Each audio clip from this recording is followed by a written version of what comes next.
Legal, gente. Então, a gente vai começar o conteúdo de probabilidade 2 agora. E o primeiro tópico que a gente vai falar a respeito é função de densidade acumulada, que é uma das maneiras que a gente descreve as características de um vetor de variáveis aleatórias, né? Então, em probabilidade 1, aquilo que a gente estava concentrando a nossa atenção era sobre variáveis aleatórias, uma única variável aleatória, né?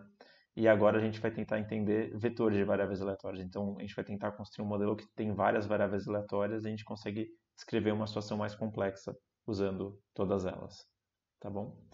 Então, antes que a gente consiga falar dessa função de densidade acumulada para o vetor de variáveis aleatórias, a gente vai primeiro estabelecer um pouco de notação sobre vetores, né? Que a gente vai usar em todo esse curso. Então, a gente vai definir como esse x em negrito como sendo um vetor de variáveis aleatórias. No caso, o vetor aqui x1 até xd. A não ser que a gente use uma outra notação, a gente vai usar d justamente para a final na qual está o nosso vetor. Então, é um vetor que pertence a RD aqui. Daí o x em negrito é simplesmente algum vetor em RD, né,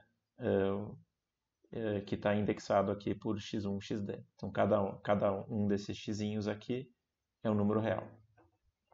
E de vez em quando pode ser muito útil usar essa notação aqui do x com índice menos i embaixo, né? Funciona exatamente que nem no R. A gente está considerando o vetor inteiro menos a coordenada i dele. Então ele vai de x1 até xi menos 1, ele pula para o xi mais 1 e vai até xz. E a mesma coisa aqui para o número real com o menos i embaixo. Então ele pula a coordenada i também. Legal. Então agora que a gente tem a nossa notação, a gente pode falar da função de densidade acumulada e vamos começar justamente pela definição dela. Então, a função de densidade acumulada é muito parecida com o que a gente viu em probabilidade 1. Né? Em probabilidade 1, a gente viu a função de densidade acumulada por uma única variável aleatória. A gente viu que a função de densidade acumulada dessa única variável aleatória é a probabilidade de, digamos, x ser menor ou igual a x.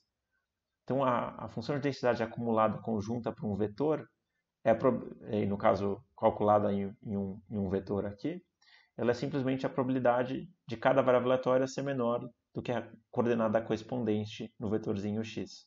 Então, é a probabilidade de x1 ser menor ou igual a x1 e x2 ser menor ou igual a x2 até xd ser menor ou igual a xd. E daí o que a gente tem aqui?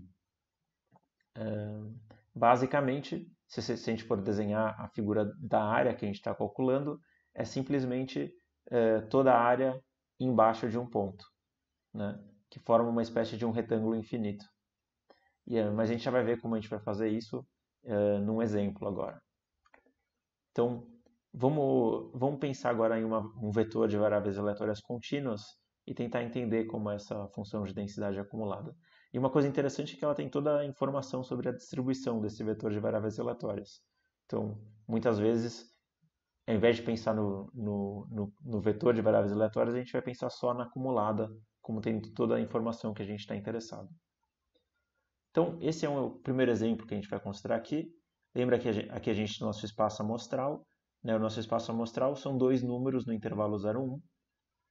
E a gente também vai considerar uma probabilidade sobre o nosso espaço amostral. Então, para todo retângulo que está dentro do espaço amostral, a gente vai considerar que a probabilidade de a gente obter um ponto que pertence a esse retângulo, né, ele é simplesmente o tamanho do retângulo.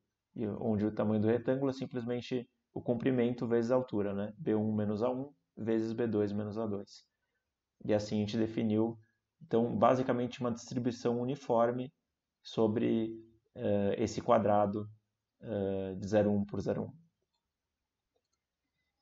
E daí agora a gente pode definir então duas variáveis aleatórias. O x1 de um determinado ômega nesse quadrado vai ser a primeira coordenada do ponto que foi obtido, e o x2 de um omeguinha no quadrado é a segunda coordenada.